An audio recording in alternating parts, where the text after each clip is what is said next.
বাংলাদেশের রাজনৈতিক ইতিহাসে তোফায়েল আহমেদ এমন এক নাম যাকে বাদ দিয়ে 60-এর দশকের ছাত্র আন্দোলন কিংবা মুক্তিযুদ্ধের মহান ইতিহাস লেখা প্রায় অসম্ভব। 69-এর গণ অভ্যুত্থানের প্রধান নায়ক ছিলেন এই তোফায়েল আহমেদ। তৎকালীন ডাকসুর ভিপি হিসেবে মাত্র 25 বছর বয়সে টেকনাফ থেকে তেতুলিয়া সারা বাংলাদেশ কাঁপিয়ে তুলেছিলেন তরুণ তোফায়েল আহমেদ। 23 ফেব্রুয়ারি 1969 রেসকোর্স ময়দানে মহাজনু সমুদ্রে 10 লাখ মানুষের উপস্থিতিতে তিনি শেখ মুজিবুর রহমানকে ভূষিত করেছিলেন বঙ্গবন্ধু উপাধিতে। 71-এর মহান মুক্তিযুদ্ধে মুজিব বাহিনীর প্রধান কমান্ডার হিসেবেও ফ্রন্ট লাইনে থেকে নেতৃত্ব দিয়েছিলেন তিনি। স্বাধীন বাংলাদেশে 9 বার সংসদ সদস্য এবং 1973 থেকে 2018 সাল পর্যন্ত শিল্প ও বাণিজ্য মন্ত্রণালয়ের দায়িত্ব সামলেছেন একাধিকবার। নিঃসন্দেহে রাজনৈতিক অঙ্গনে তিনি ছিলেন কিংবদন্তি একজন দাপুটে রাজনীতিবিদ।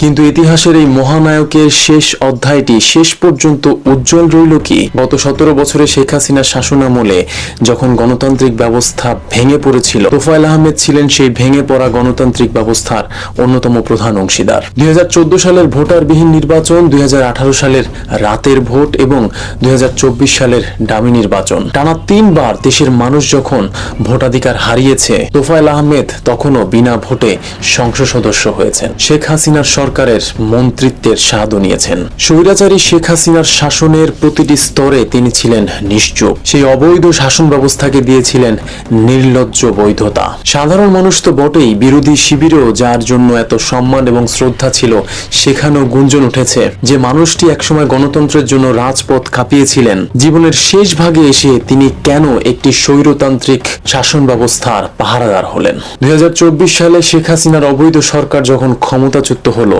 তোফায়েল আহমেদ তখন চরম একাকিত্ব এবং রাজনৈতিক পতনের গ্লানি নিয়ে 26-এর 1 জুন স্কয়ার হাসপাতালে শেষ নিঃশ্বাস ত্যাগ করেন। ইতিহাস তোফায়েল আহমেদকে যেমন 69-এর মহান বীরত্বের জন্য মনে রাখবে, ঠিক তেমনি ক্ষমতা আর স্বৈর শাসনের সঙ্গী হওয়ার অপরাধেও কাঠগড়ায় দাঁড় করাবে। কারণ একটাই, ইতিহাস কাউকে ক্ষমা করে না। বর্ণাঢ্য রাজনৈতিক জীবন যতই হোক, স্বৈর শাসনের শেষ পতনটা কখনোই সুন্দর হয় না।